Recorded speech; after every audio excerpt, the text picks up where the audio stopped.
Let's see another example for try and accept structure. Imagine the situation that John is working by some company and he's working, for example, 40 hours per week and his rate per hour is $10. We need to count his gross pay.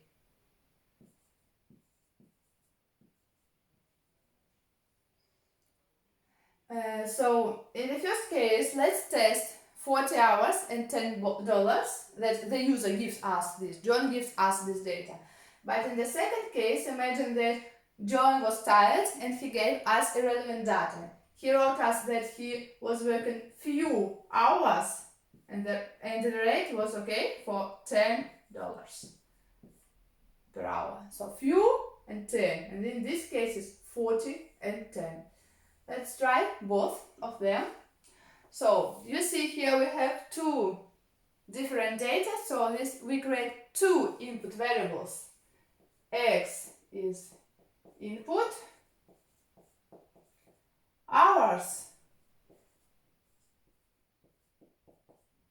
Y is another input variable, rate. Then the block, we create the block try because we have here irrelevant data. We suspect it. So try, but if both pieces of information are okay, so we convert them into integers. A is integer from X, B is an integer from Y. Now accept log. Here we don't create any variable, just if the user gives us something irrelevant, print try again.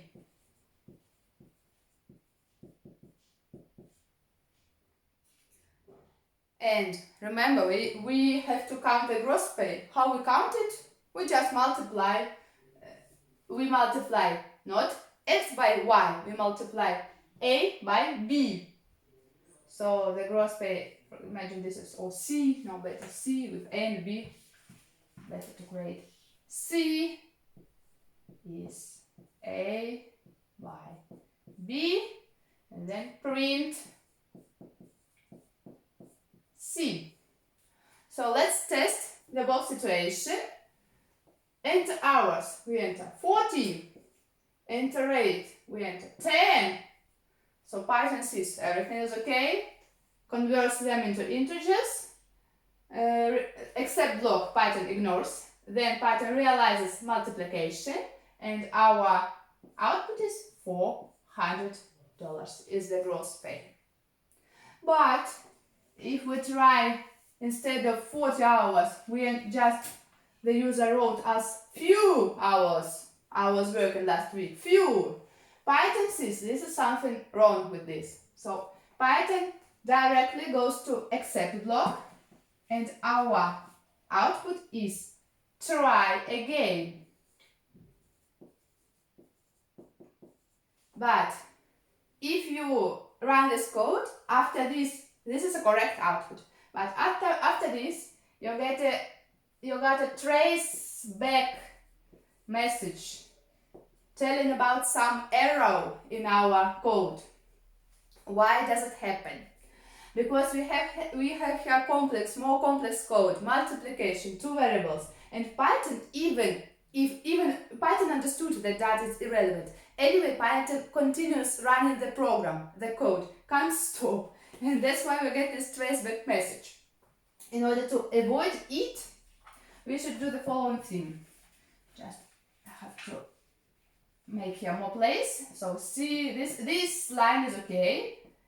We have to write here quit line with two parentheses. This is at the same level with print. Attention. Quit to this except block means if user gives you something irrelevant, please don't continue running. Please stop. Give us the correct output and stop. So if we try again few 10, Python realizes this is except block, gives us the correct output, try again, and no traceback message. Just thanks to this small command quit with two parentheses after it. And attention, it's at the same level with this print. This is inside the except block and with the same level with print command.